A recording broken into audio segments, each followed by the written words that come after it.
Le chef de l'État togolais Faure Gnassingbé prend part depuis quelques jours aux travaux de la 79e session de l'Assemblée générale de l'ONU aux États-Unis. À la tribune de cette institution internationale, il a livré une allocution portant sur l'avenir du monde et les relations internationales. Il a partagé avec les autres participants la vision du Togo en matière de résolution des crises et conflits, les partenariats étatiques et autres. Je vous propose de suivre un extrait de son allocution à la tribune de l'ONU. Monsieur le Président de l'Assemblée générale, Mesdames et Messieurs les chefs d'État et de gouvernement, Monsieur le Secrétaire général des Nations unies, Mesdames et Messieurs les chefs de délégation, Mesdames et Messieurs, il y a 8 décennies, quand l'institution qui nous accueille a été créée, le monde sortait du second conflit mondial et l'avenir était résolument perçu comme positif.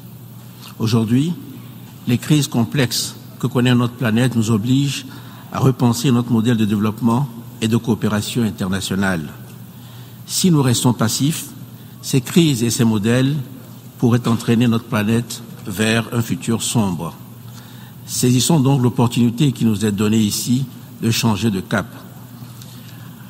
Ma première affirmation est qu'à des crises systémiques, il faut des réponses globales. D'une part, les défis alimentaires, sécuritaires ou écologiques actuels dépassent ce que chaque pays est capable de gérer efficacement à lui seul. Et d'autre part, le caractère enchevêtré de ces crises complexes en fait des crises asymétriques. En effet, elles impactent parfois rapidement et durement des régions du monde parfois peu concernées par leur cause. C'est pourquoi je redis ici ma conviction profonde. Face à ces menaces globales, il n'y a d'avenir meilleur pour les générations actuelles et futures que dans l'action collective et coordonnée de nos États.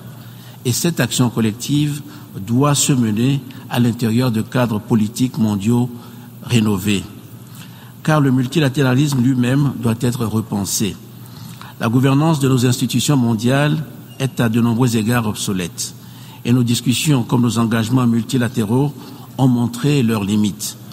Pour trouver des solutions réellement efficaces, un nouveau modèle de coopération internationale s'impose. À ce stade, permettez-moi de dire quelques mots de l'Afrique. Pour regarder l'avenir, il faut regarder vers l'Afrique. L'Afrique va continuer à abriter la plus grande partie de la jeunesse mondiale.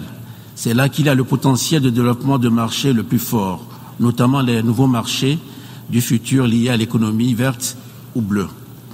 C'est aussi là que nous devons expérimenter de nouveaux modèles de partenariat multipartite pour le développement, et notamment avec le secteur privé. Ils sont décisifs pour que nos actions aujourd'hui aient un impact positif et durable. En Afrique comme ailleurs, je pense que l'État doit jouer un rôle central de coordination. Pourquoi? D'abord parce que l'État est le seul garant de l'intérêt de la population tout entière, et aussi parce qu'il est le seul à jouer un rôle visionnaire et protecteur pour les générations actuelles et futures. Au Togo, nous nous efforçons de bâtir un État fort. Nous voyons cet État au centre de toute solution d'aide au développement et humanitaire, en collaboration avec le secteur privé et la société civile. Je constate que malgré les efforts de ces dernières années, l'aide internationale reste trop souvent déconnectée tant des besoins que des capacités des populations qui en bénéficient.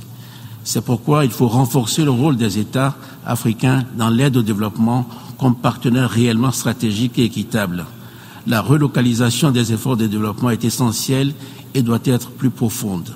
Elle doit être financière mais aussi politique. Enfin, il faut davantage de respect et de représentation pour les États africains sur la scène internationale.